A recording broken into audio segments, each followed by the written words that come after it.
Hello കൂട്ടുകാരെ, മഴ തോരും മുൻപേടെ ഇന്നത്തെ എപ്പിസോഡ് വിശേഷങ്ങൾ എന്തൊക്കെയാണെന്ന് നോക്കാം. അതിനു മുൻപ് നിങ്ങൾ ഈ ചാനൽ സബ്സ്ക്രൈബ് ചെയ്തിട്ടില്ലെങ്കിൽ ആദ്യം സബ്സ്ക്രൈബ് ചെയ്യുക, അതിനുശേഷം ലൈക്ക് ചെയ്യുക.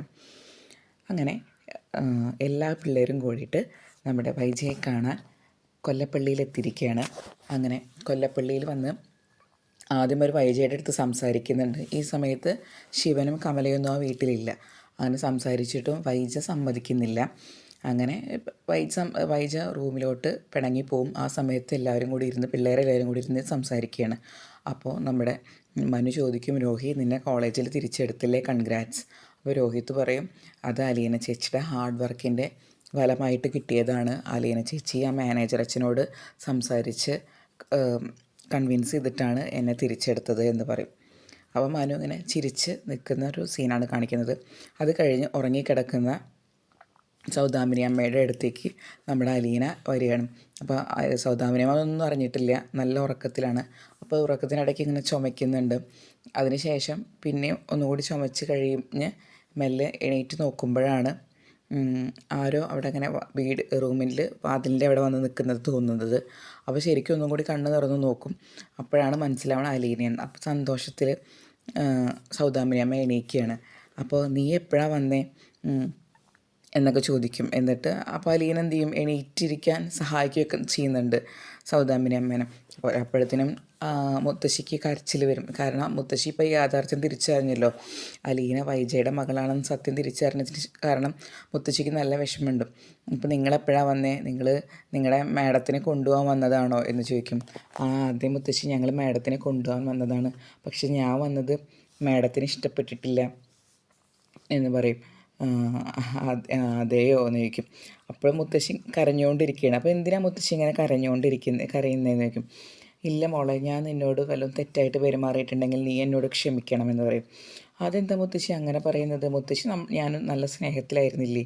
അല്ല അങ്ങനെയല്ല, ഞാൻ പറഞ്ഞു എന്നേ ഉള്ളൂ. പിന്നെ മുത്തശ്ശി ഞാനൊരു കാര്യം പറയട്ടെ, ഇപ്പം എല്ലാവരും എൻ്റെ ടീമിലാണ്, രോഹിത്തും ബബിതയും ഒക്കെ എൻ്റെ ടീമിലായി. അപ്പോൾ മുത്തശ്ശി ചോദിക്കുകയാണ്, നിൻ്റെ മാഡത്തിന് മാത്രം നിനക്ക് നിൻ്റെ വരുതിയിലാക്കാൻ പറ്റിയില്ലല്ലേ. ഇല്ല മുത്തശ്ശി, മാഡം മാത്രം സമ്മതിക്കുന്നില്ല, അമ്പിനും വെല്ലിനും എടുക്കുന്നില്ല, ഇപ്പോഴും എന്നോട് വളരെ ദേഷ്യം തന്നെയാണ് എന്ന് പറയാണ്. അപ്പോൾ മുത്തശ്ശി പറയും, അതെ എനിക്കറിയാം, ഞാൻ ഈ പ്രായത്തിൽ എന്തൊക്കെയാണ് കാണുന്നത്, ഇനി എന്തൊക്കെ കാണാനും അനുഭവിക്കാനും കിടക്കുന്നു. അതിനു വേണ്ടിയാണല്ലോ ദൈവം എന്നെ ഇങ്ങനെ കിടത്തിയിരിക്കുന്നതെന്ന് പറയും. അപ്പോൾ അലീന ചോദിക്കുക, എന്താ മുത്തശ്ശി ഇങ്ങനെ മനസ്സിലെന്തോ വെച്ചിട്ട് സംസാരിക്കുന്നത് പോലെ. ഒന്നുമില്ല മോളെ, ഞാൻ ഓരോന്ന് പറഞ്ഞു എന്നേ ഉള്ളൂ, അവളുടെ ഈ കാര്യം ആലോചിക്കുമ്പോൾ എനിക്കിങ്ങനെ വിഷമമാണ് എന്ന് പറഞ്ഞുകൊണ്ടിരിക്കുകയാണ്. ഇതേ സമയം നമ്മുടെ വൈജ ദേഷ്യപ്പെട്ട് റൂമിൽ ഇങ്ങനെ നടന്നുകൊണ്ടിരിക്കുകയാണ്. അപ്പോൾ വൈജ 3 മക്കളെയും വിളിച്ചിട്ടുണ്ട്. അങ്ങനെ കൃഷ്ണമോളും ബബിതയും വരും. അപ്പോൾ ചോദിക്കും, രോഹിത് എവിടെ? രോഹിതേട്ടൻ ഇപ്പോൾ വരും. അതെന്താ നിങ്ങൾക്ക് വിളിച്ചാലൊന്നും വരാൻ പോലും പറ്റാത്തത് എന്ന് പറയും. അപ്പോഴത്തേനും രോഹിത്തും കൂടി അങ്ങോട്ട് വരും. അങ്ങനെ അവർ റൂമിൻ്റെ ഉള്ളിൽ കയറി വാതിലടയ്ക്കും. അപ്പോൾ വൈജ ചീത്ത പറയും അവരെന്നെ, നിങ്ങളെന്നെ വിളിക്കാൻ വന്നത് ഓക്കെ സമ്മതിച്ചു, പക്ഷെ നിങ്ങളെന്തിനാണ് അവളെയും കൂട്ടി ഇങ്ങോട്ട് വന്നുള്ള അലീനയെ. പിന്നെ അവളെവിടെ കണ്ടു കഴിഞ്ഞാൽ തന്നെ കമലയിടത്തേക്ക് ഇഷ്ടപ്പെടില്ല, അതുകൊണ്ട് അവളെ മര്യാദയ്ക്ക് പറഞ്ഞയക്കാൻ നോക്കുക എന്ന് പറയും. അപ്പോൾ രോഹിത് പറയാണ്, അമ്മ എന്ത് പണിയാണ് കാണിച്ചത്, ഞാനും കൃഷ്ണമോളും ആരും ഇല്ലാത്ത സമയത്ത് അമ്മ ഒറ്റയ്ക്ക് ഇറങ്ങിപ്പോന്ന്, അതെന്ത് പണിയാണ് കാണിച്ചത്, അമ്മയ്ക്കൊരു ഉത്തരവാദിത്തം ഇല്ലേ, അമ്മ ഒരു കുടുംബനാഥയല്ലേ എന്ന് ചോദിക്കും. അപ്പോൾ വൈജ പറയും, ഞാനാണോ കുടുംബനാഥ, ഇപ്പോൾ അവളല്ലേ കുടുംബനാഥ, എന്നെ നിങ്ങളെല്ലാവരും കൂടി ഒരു 4 ചുമരിൻ്റെ ഉള്ളിൽ ഒരു വേസ്റ്റ് ഇടുന്ന പോലെ കൊണ്ടുപോയിട്ടിരിക്കുകയായിരുന്നു, എനിക്ക് അവിടെ ശ്വാസം പൊട്ടി കിടക്കാൻ വയ്യ, അതുകൊണ്ടാണ് ഞാൻ ഇങ്ങോട്ട് വന്നത്, ഇനി ഇവിടെയും കൂടി എന്നെ ശ്വാസം പൊട്ടിച്ചോളണ്ട് എന്ന് പറയും. അപ്പോൾ രോഹിത് പറയാണ്, അമ്മ ഞാൻ എത്ര സന്തോഷത്തിലാണ് വന്നത്, എന്നെ കോളേജിലോട്ട് തിരിച്ചെടുത്തതിനുള്ള സന്തോഷത്തിൽ സ്വീറ്റ്സും കേക്കൊക്കെ വാങ്ങിയിട്ടാണ് ഞാൻ വന്നത്, ആ സമയത്ത് അമ്മ വീട്ടിലില്ലാത്ത അവസ്ഥ ആലോചിക്കുമ്പോൾ ഒന്നും എനിക്ക് സഹിക്കാൻ പറ്റുന്നില്ല, അതുകൊണ്ട് അമ്മ തിരിച്ചു വായോ എന്ന് പറയും. അപ്പോൾ വൈജ പറയും, ഞാൻ തിരിച്ചു വരണമെങ്കിൽ ഒരു കണ്ടീഷൻ പറഞ്ഞിട്ടുണ്ട്, അവളേനെ അവിടെ നിന്ന് ഒഴിവാക്കണം, അവളേനെ അവിടെ നിന്ന് ഒഴിവാക്കിയാൽ മാത്രമേ ഞാൻ വരുള്ളൂ, എൻ്റെ വീട്ടിൽ ജോലിക്കാരിയായി വന്നൊരു പെണ്ണ് എൻ്റെ ഭർത്താവിനെയും വശത്താക്കി ഇപ്പോൾ അവിടെ കയറി ഭരണം ചെയ്യുന്നു, അതെനിക്ക് പറ്റില്ല, അവളെ അവിടെ നിന്ന് പുറത്താക്കി കഴിഞ്ഞാൽ ഞാൻ വരാം. ബബിത പറയും, അവൾ അങ്ങനത്തെ ഒരു പെണ്ണല്ലല്ലോ അമ്മേ, അച്ഛൻ്റെ മകളല്ലേ, അപ്പോൾ അച്ഛൻ്റെ മകളേനെ എങ്ങനെ നമ്മൾ അവിടെ നിന്ന് ഒഴിവാക്കും? അപ്പോൾ വൈജി പറയാണ്, അച്ഛൻ്റെ കല്യാണത്തിന് മുന്നുണ്ടായ ഒരു മകളായിട്ട് ഞാൻ എങ്ങനെ താമസിക്കും? എനിക്ക് അഭിമാനം, എൻ്റെ അഭിമാനത്തിന് അത് പറ്റില്ല, അതുകൊണ്ട് ഞാനത് സമ്മതിക്കില്ല. പിന്നെ അവൾ നിങ്ങളുടെ കൂടെ വന്നത് അവൾക്കിവിടെ മനുവിനെ കാണാൻ വേണ്ടിയിട്ടാണ്. മനു ഇതൊന്നും കമലയെടുത്തി വന്നാൽ കമലയെടുത്തിക്ക് ഇഷ്ടപ്പെടില്ല, അതുകൊണ്ട് നിങ്ങൾ അവളെ പിടിച്ച് പെട്ടെന്ന് തന്നെ ഇറങ്ങിക്കോളുണ്ട്. അപ്പോൾ കൃഷ്ണമോൾ പറയും, അമ്മയുടെ ഈ കഥ മെനയാനുള്ള കഴിവ് അപാരം തന്നെ, അമ്മ വല്ല ഡിറ്റക്റ്റീവ് നോവൽ എഴുത് എന്ന് പറഞ്ഞ് കൃഷ്ണമോളും ദേഷ്യത്തിൽ തന്നെയാണ്. ഇതേ സമയമാണ് നമ്മുടെ ശിവനും കമലയും കൂടി അവർ കോട്ടയത്ത് പോയിക്കിരുന്നു അവർ തിരിച്ചു വരുന്നത്. അപ്പോഴാണ് മുറ്റത്തൊരു വണ്ടി കിടക്കുന്നത് കാണുന്നത്. അപ്പോൾ ശിവൻ പറയും, ഈ വണ്ടി നമ്മുടെ ബാലചന്ദ്രൻ്റെ വണ്ടി പോലെയുണ്ട്, അവരെങ്ങാനും വന്നിട്ടുണ്ടോ എന്നിങ്ങനെ ചോദിക്കേണ്ട കമലയുടെ അടുത്ത്. അപ്പോൾ കമല പറയും, എനിക്കിങ്ങനെ അറിയാം, ഞാനും നിങ്ങളുടെ കൂടെ വന്നതല്ലേ, നമുക്ക് അകത്ത് കയറി നോക്കാമെന്ന് പറയും. അകത്ത് കയറിയപ്പോഴാണ് ഈ കുട്ടികളെല്ലാവരും കൂടി ഒരുമിച്ചിരുന്ന് സംസാരിക്കുന്നത് കാണുന്നത്. അപ്പോൾ ശിവൻ ചോദിക്കും, നിങ്ങളെന്താ എല്ലാവരും ഒരുമിച്ച് വന്നിട്ടുള്ളത്? അത് വേറെ ഒന്നുമില്ല അങ്കിൾ, ഞങ്ങൾ അമ്മയെ തിരിച്ചു കൊണ്ടുപോകാൻ വന്നതാണ്, പക്ഷേ അമ്മ വരുന്നില്ല എന്ന് പറഞ്ഞ് ഇവിടെ നിൽക്കുകയാണ്.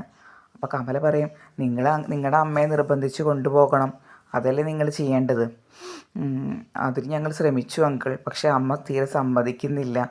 അപ്പോൾ ഞങ്ങളും കുറച്ച് ദിവസം ഇവിടെ നിന്നാലോ എന്നാണ് ആലോചിക്കുന്നത്. അച്ഛനോട് ഞങ്ങൾ ചോദിച്ചു, അപ്പോൾ അച്ഛൻ പറഞ്ഞ് നിങ്ങളുടെ ഇഷ്ടം പോലെ ചെയ്തോളാൻ എന്ന്. അപ്പോൾ കമല ചോദിക്കും, അങ്ങനെയാകുമ്പോൾ അച്ഛൻ അവിടെ തനിച്ചല്ലേ? ഓ, അച്ഛൻ തനിച്ച് നിന്നോളും, അച്ഛനത് കുഴപ്പമൊന്നുമില്ല. അപ്പോൾ കമല അങ്ങനെ അലീനയെ നോക്കും. അപ്പോൾ എന്നിട്ട് ചോദിക്കും, അല്ല നിങ്ങൾ വന്നത് ശരി, എന്തിനാണ് ഇവളെ വിളിച്ചു കൊണ്ടുവന്നത്? ഇവളവിടുത്തെ വീട്ടു ജോലിക്കാരിയല്ലേ, വീട്ടുകാര്യങ്ങളെല്ലാം നോക്കി അവിടെ നിൽക്കേണ്ട ആളല്ലേ എന്ന് പറയും. അപ്പോൾ രോഹിത്ത് മറുപടി പറയുന്നത്, ഞങ്ങളിവിടെ താമസിക്കുമ്പോൾ ആൻറ്റിക്ക് ബുദ്ധിമുട്ടാവില്ലേ, അതുകൊണ്ടാണ് ഞങ്ങൾ അലീന ചേച്ചിയും കൊണ്ട് വന്നത്. കമലാൻറ്റിക്ക് ഒരു സഹായത്തിന് ഭക്ഷണം പാകം ചെയ്യാനോ ഒക്കെ ആയിട്ട് അതാണ് ഞങ്ങൾ അലീന ചേച്ചിയെ കൊണ്ടുവന്നത് പറയും. അപ്പം മനുവിൻ്റെ ഒരു ക്ലോസപ്പ് സീനാണ്. അതായത് മനുവിന് നല്ല സന്തോഷമുണ്ട് ആക്ച്വലി അലീന ഇങ്ങോട്ട് വന്നത്, പക്ഷേ നമ്മുടെ കമലയ്ക്ക് ഒട്ടും ഇഷ്ടമില്ല. അപ്പോൾ അലീന പറയും, അങ്കിൾ ഞാനൊരു കാര്യം ചെയ്യാം, ഞാനിവിടെ നിൽക്കുന്നത് ഇഷ്ടമില്ലെങ്കിൽ ഞാൻ പൊക്കോളാം, അതൊന്നും കുഴപ്പമില്ല, ഞാൻ തിരിച്ച് പൊക്കോളാം എന്ന് പറയും. അപ്പം ശിവൻ പറയും, അതിന് ഞങ്ങളാരും അങ്ങനെ പറഞ്ഞില്ലല്ലോ, പിന്നെ ഇവരെയൊക്കെ മേയ്ക്കാൻ ആരെങ്കിലുമൊക്കെ വേണ്ടേ, അതുകൊണ്ട് നീ ഇവിടെ നിന്നോ, കുഴപ്പമൊന്നുമില്ല എന്ന് പറയുകയാണ്. അപ്പോൾ കമലയ്ക്ക് ഇതൊന്നും ഇഷ്ടപ്പെടുന്നില്ല കേട്ടോ, കാരണം കമലയ്ക്ക് അറിയാലോ മനു അലീനയും നമ്മളുടെ റിലേഷൻ കമലയ്ക്ക് അറിയുന്നത് കൊണ്ട് കമലയ്ക്ക് തീരെ ഇഷ്ടപ്പെടുന്നില്ല.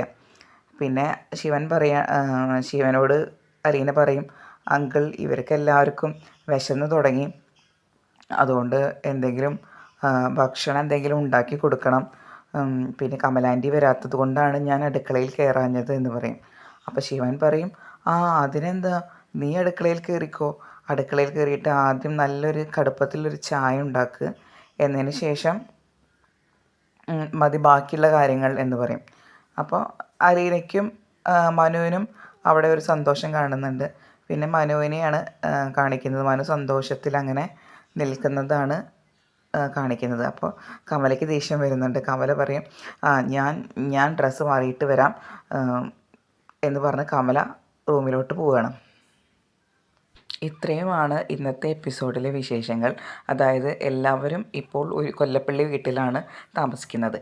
ഇനി അടുത്ത ദിവസത്തെ എപ്പിസോഡിൽ എന്താണെന്ന് വെച്ചാൽ കമലയും വൈജയും കൂടി മക്കൾ കിടന്നുറങ്ങാൻ ഇരിക്കുന്ന റൂമിലോട്ട് വരും. എന്നിട്ട് ചോദിക്കും, അലീന എവിടെ എന്ന് ചോദിക്കും. ആ പിശാചി എവിടെ അലീന എന്ന് ചോദിക്കും. അപ്പോൾ കൃഷ്ണമോൾ പറയും, പിശാചി എവിടെയാണെന്ന് അറിയില്ല, അലീന ചേച്ചി എവിടെയാണെന്ന് വെച്ചാൽ ഞാൻ പറഞ്ഞു തരാമെന്ന്. അപ്പോൾ വൈജി ദേഷ്യപ്പെട്ടിട്ട് പറയുകയാണ്, എനിക്കറിയേണ്ട ആവശ്യമൊന്നുമില്ല, അവളെവിടെയാണ്, അവളെവിടെയെങ്കിലും പോയി തൊലയട്ടെ എന്ന് പറയും. പിന്നെ കമലയും ശിവനും തമ്മിലുള്ള ഒരു കോൺവെർസേഷനാണ്. കമല പറയും, അവൾ ഇങ്ങോട്ട് വലതുകാലം വെച്ച് കയറാനാണ് ഉദ്ദേശിച്ചെങ്കിൽ അവൾ ഇടതുകാലം ഞാൻ തല്ലി ഓടിക്കുന്നു. അപ്പോൾ ശിവൻ കളിയാക്കിയിട്ട് പറയാണ്, നീ ആരാണ്, വല്ല ഗുണ്ടയോ, അവളുടെ കാല് തല്ലി ഓടിക്കാൻ, അതൊന്നും നടക്കുന്ന കാര്യമല്ല കമലയെന്ന് പറയും. അതായത് കമലയുടെ അടുത്ത് വ്യക്തമാക്കുകയാണ് ശിവനും ഇതിന് താല്പര്യമുണ്ടെന്ന്. പിന്നെ മനു ശിവൻ്റെ അടുത്ത് വന്ന് പറയുകയാണ്, അച്ഛൻ ഞങ്ങളുടെ കാര്യം ആലോചിച്ചിട്ട് അച്ഛൻ വിഷമിക്കേണ്ട, ഞങ്ങളുടെ ഒരു ക്രൂഷ്യൽ സിറ്റുവേഷൻ വരികയാണെച്ചെങ്കിൽ, അതായത് എന്തെങ്കിലും ഒരു പ്രശ്നമുള്ള സിറ്റുവേഷൻ വരികയാണെച്ചെങ്കിൽ ഞാൻ അപ്പം അച്ഛനോട് സംസാരിക്കേണ്ട ഞങ്ങളുടെ കാര്യം, അല്ലാതെ എൻ്റെ അലീനയുടെയും കാര്യം ആലോചിച്ച് അച്ഛൻ വറിയാവണ്ട. പിന്നെ ശിവൻ നമ്മുടെ ശിവനും രാജീവനും തമ്മിൽ ഫോൺ ചെയ്യുന്നുണ്ട്. അപ്പോൾ ശിവൻ പറയാണ് അവരെല്ലാവരും ഇപ്പോൾ ഇങ്ങോട്ട് വന്നിട്ടുണ്ട്. പിന്നെ വൈജ അവിടെ നിന്ന് പടിയിറങ്ങാൻ കാത്തു നിൽക്കുകയാണ് നമ്മുടെ ബാലചന്ദ്രൻ വൈജയുടെ അടുത്ത് എല്ലാ സത്യങ്ങളും പറയാൻ. പക്ഷേ ഇതുവരെ ബാലചന്ദ്രൻ അതൊന്നും പറഞ്ഞിട്ടില്ല. അത് എപ്പോഴാണ് പൊട്ടിത്തെറിക്കുക എന്നറിയില്ല എന്ന് പറയാണ്. അങ്ങനെ ഇതെല്ലാം കേട്ട് നിൽക്കുന്ന രാജീവേട്ടനെയാണ് കാണിക്കുന്നത്. ഇത്രയാണ് മഴ തോരും മുൻപയുടെ ഈ ആഴ്ചത്തെ വിശേഷങ്ങൾ.